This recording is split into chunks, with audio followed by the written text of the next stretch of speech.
Dengar Buku Official mempersembahkan Aku Tersentuh Cinta, karya Arif Rahman Lubis.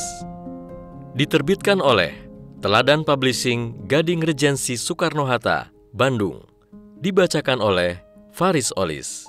Selamat mendengarkan.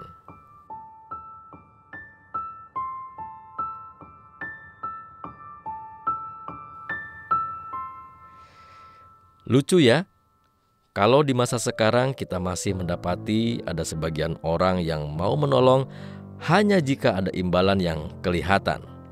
Seperti humor di atas, pastikan diri kita dijauhkan dari yang demikian ya. Karena hakikatnya orang yang begitu pasti merugi. Betapa tidak?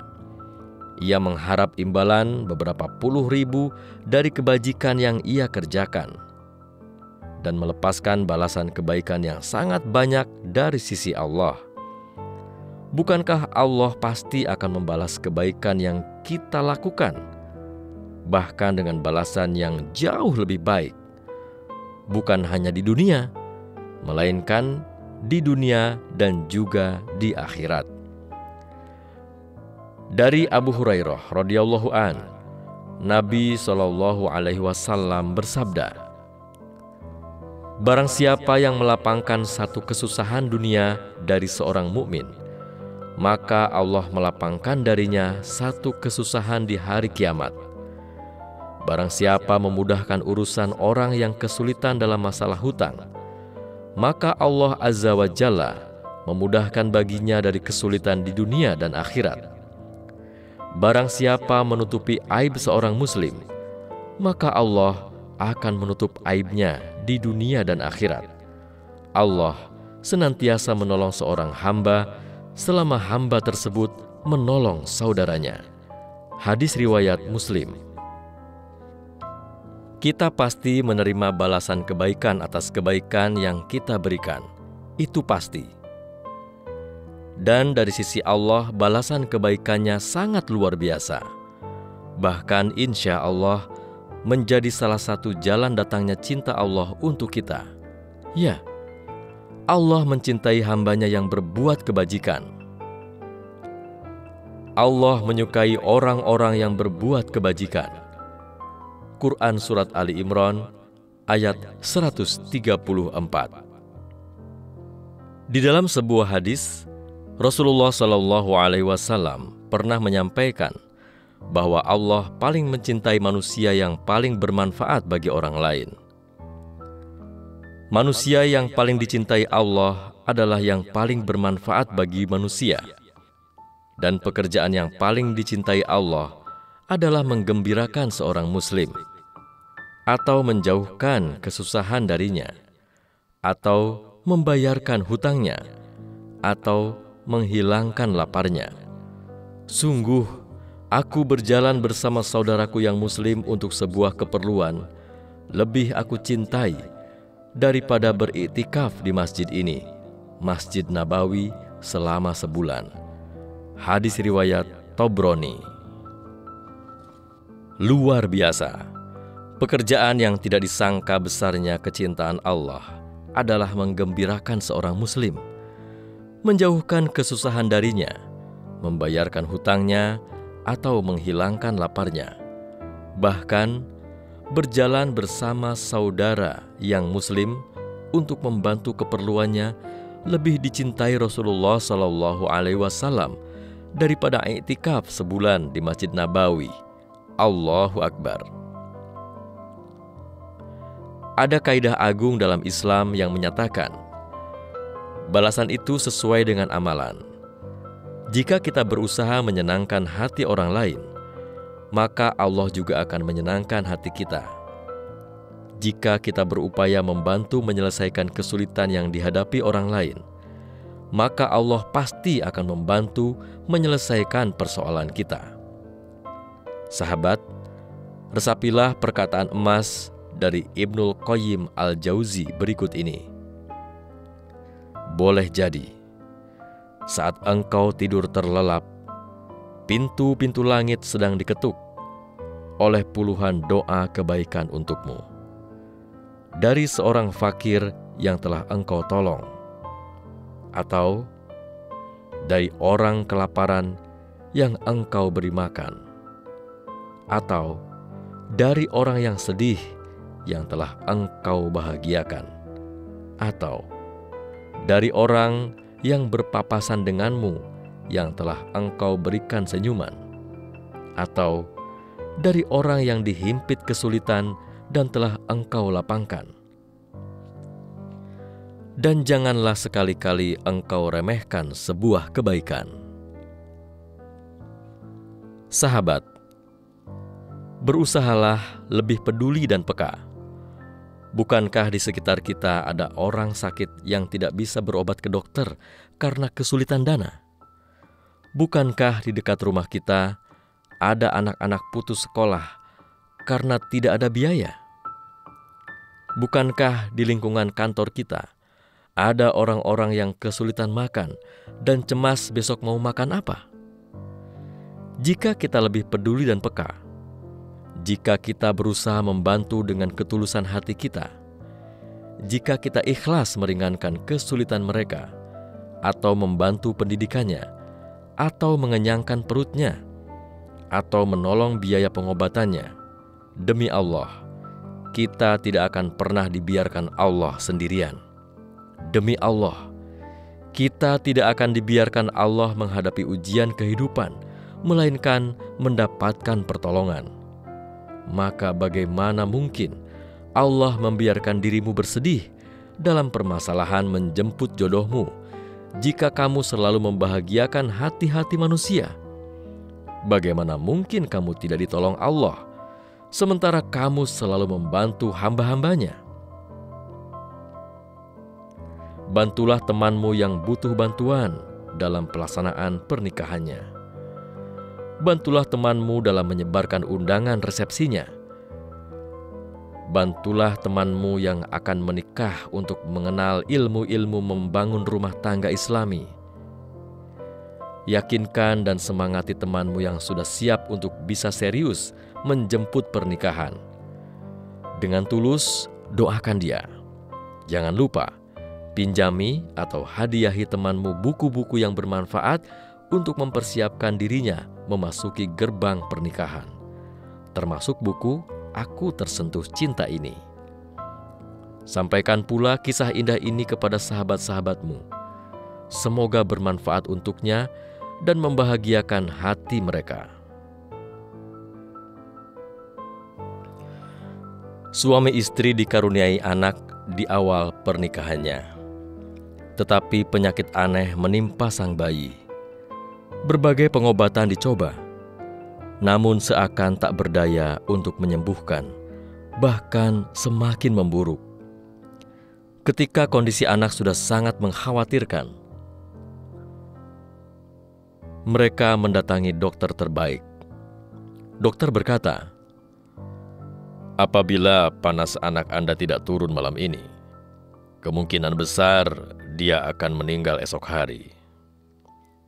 Keduanya kembali dengan kegelisahan yang memuncak. Sang ayah memikirkan anaknya hingga kelopak matanya tak mampu terpejam. Sang ayah segera sholat dan memohon jalan terbaik kepada Allah. Setelah selesai, dia langsung keluar. Terus berjalan di jalanan, tak tahu apa yang harus diperbuat.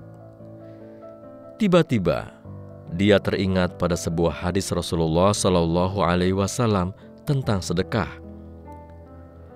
Obatilah orang yang sakit di antara kalian dengan sedekah.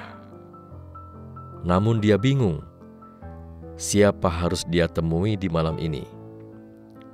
Dalam kondisi bimbang itu, tiba-tiba ada seekor kucing kelaparan yang mengeong di kegelapan malam. Dia pun teringat hadis, "Apakah berbuat baik pada binatang kami ada pahalanya?" Rasulullah menjawab, "Di dalam setiap apa yang bernyawa ada pahalanya." Hadis riwayat Bukhari. Tanpa pikir panjang, dia segera kembali ke rumah, mengambil sepotong daging dan memberi makan kucing itu. Dia menutup pintu belakang rumahnya. Istrinya bertanya, "Mengapa kamu telah kembali dengan cepat?" Dia pun bergegas menuju istrinya dan mendapati wajah sang istri berubah gembira. Wanita muda itu berkata, "Sesudah engkau pergi, aku tertidur sebentar. Maka aku melihat sebuah pemandangan menakjubkan. Dalam tidurku, aku melihat diriku mendekap anakku. Tiba-tiba, ada seekor burung hitam sangat besar hendak menyambar anak kita. Aku sangat ketakutan. Tiba-tiba, muncul kucing yang menyerang secara dahsyat burung itu, dan keduanya berkelahi sengit. Aku tidak melihat kucing itu lebih kuat daripada burung itu. Namun, akhirnya burung elang itu tetap pergi menjauh. Aku terbangun mendengar suaramu ketika datang." Mendengar cerita istrinya, dia tersenyum. Lalu keduanya bergegas mendekati anaknya. Demam sang anak sudah mereda dan matanya sudah mulai terbuka. Esok harinya, sang anak sudah mau makan dan sehat seperti sedia kala. Sumber: buku 114 Kisah Nyata Doa-Doa Terkabul. Membentuk kebiasaan. Orang bijak berkata, "Di awal kamu yang membentuk kebiasaan positif. Selanjutnya kebiasaan positif yang membentuk dirimu." 3 hal yang bisa membuat Allah mencintai diri kita, hendaknya bukan hanya diangankan, melainkan benar-benar dilakukan dalam keseharian kita, sehingga menjadi kebiasaan kita. Oh ya, selain 3 hal di atas, tentu ada lagi hal lain yang dapat membuat Allah mencintai kita. Tapi insya Allah, kita fokuskan di 3 hal ini saja ya. Bagaimana memasukkan ketiga hal di atas dalam kebiasaan sehari-hari kita? Yuk kita bahas. Mari kita ingat, saat pertama kali kita belajar bangun sholat subuh, tentu berat sekali kan? Kita harus berulang kali dibangunkan oleh orang tua kita, bahkan harus dipercikkan dengan sedikit air dan digendong ke tempat wudhu. Menjalankannya sulit, mata mengantuk, kepala pusing, berdiri sempoyongan. Namun setelah melewatinya berpuluh bahkan beratus kali, semuanya menjadi lebih mudah. Tubuh kita sudah punya polanya. Dengan alarm atau bahkan tanpa alarm, kita bangun sendiri. Kita punya kebiasaan berdoa ketika bangun, berjalan dengan perlahan ke tempat wudhu, lalu sikat gigi dan wudhu, kemudian menjalankan sholat dengan baik. Semua itu kita lakukan tanpa usaha yang berat dan memikirkan secara mendalam, karena semua sudah menjadi hal yang biasa. Berikut ini saya coba sajikan beberapa langkah yang bisa dilakukan untuk membentuk kebiasaan. A. Identifikasi kebiasaan yang ingin dibentuk. Ini sebagai contoh saja. Misalnya kebiasaan yang ingin dibentuk itu adalah bisa istighfar sehari sekitar 250 kali, memperbanyak istighfar. Bisa membaca Al-Quran 1 juz setiap hari, meningkatkan ibadah dan mengamalkan Islam. Bisa memijat sambil mengajak ngobrol orang tua setiap harinya, memberi manfaat sebanyak-banyaknya. B. Tempel kebiasaan baru yang ingin dibentuk ke kebiasaan lama. Bisa istighfar sehari sekitar 250 kali.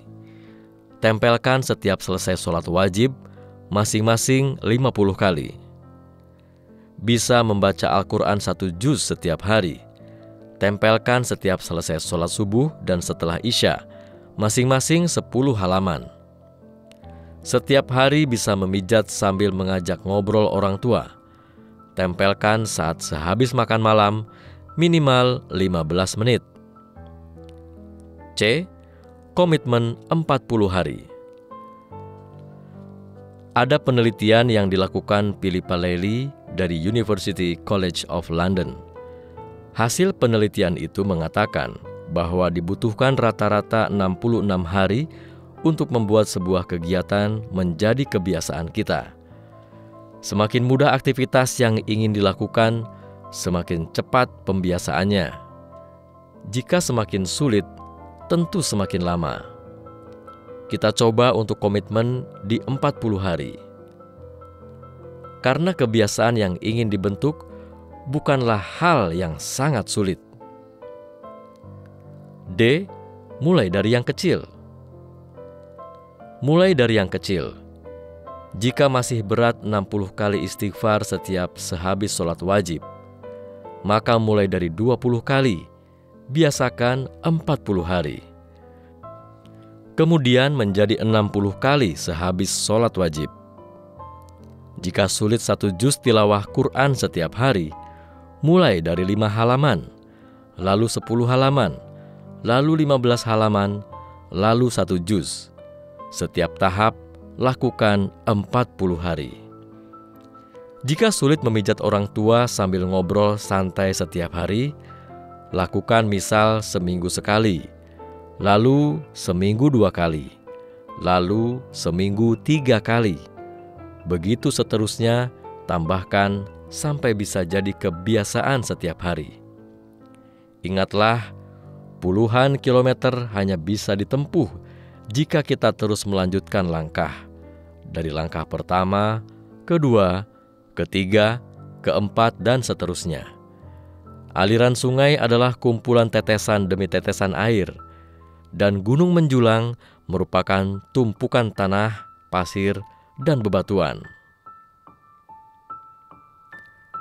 Bersabar dan jangan berputus asa. Sahabatku yang saat ini sedang memperbanyak istighfar, memperbaiki ibadah dan mengamalkan Islam, serta menebar manfaat sebanyak-banyaknya. Masukkanlah kesabaran dalam upayamu. Teruslah bercermin pada dirimu sendiri. Ubahlah dirimu, maka Allah akan mengubah hasilnya untukmu. Jika pintu itu belum terbuka, maka jangan menyerah. Jangan berputus asa sesenti pun dari rahmat Allah. Berusaha kuatlah, berdoa khusyuklah. Niscaya Allah akan bukakan pintu kedatangan jodoh terbaik untukmu. Jangan menyerah dan jangan berputus asa dari rahmat Tuhanmu. Saat pintu seperti tertutup, Allah ingin melihat keyakinan dan usahamu. Ingatlah kisah perang Khandaq. Lihatlah Al-Quran surat Al-Ahzab ayat 9-11.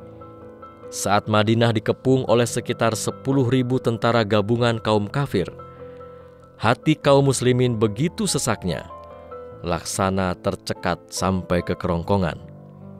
Nabi Muhammad SAW dan para sahabatnya bekerja menggali parit-parit besar. Saat pintu seperti tertutup, nyatanya Allah bukakan pintu lainnya.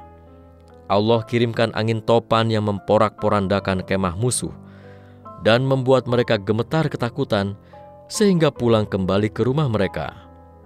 Allah bukakan pintu lainnya.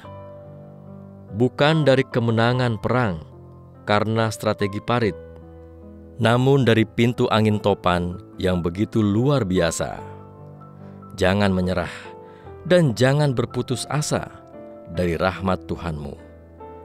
Saat pintu seperti tertutup, Allah ingin melihat keyakinan dan usahamu.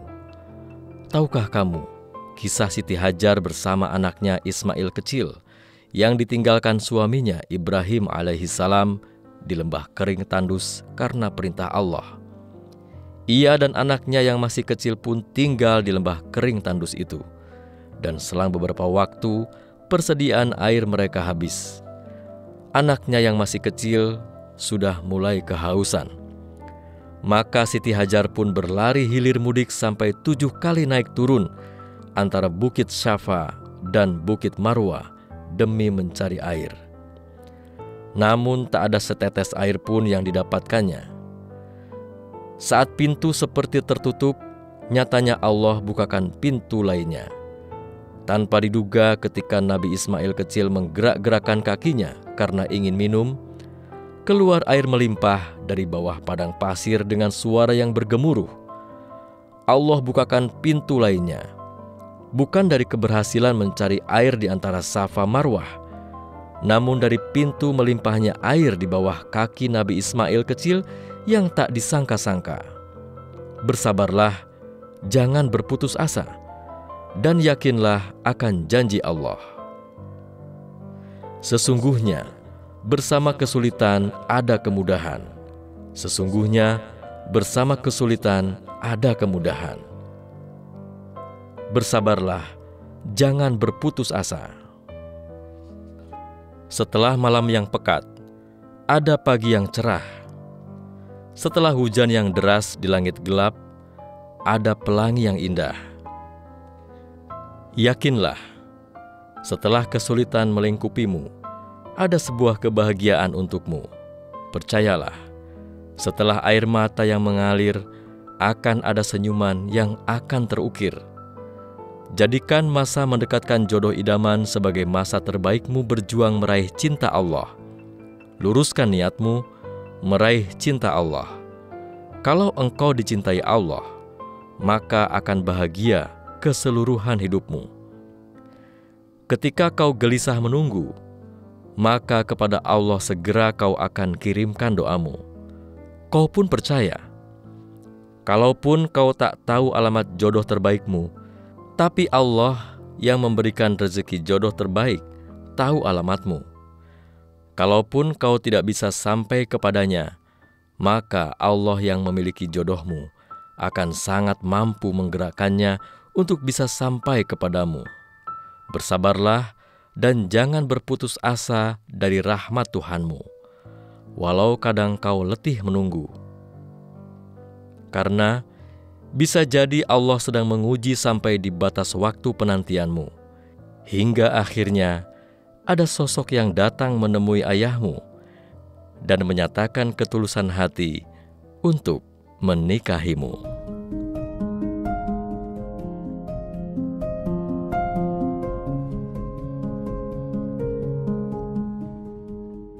Aku Tersentuh Cinta, karya Arif Rahman Lubis, diterbitkan oleh Teladan Publishing, Gading Regensi Soekarno-Hatta, Bandung.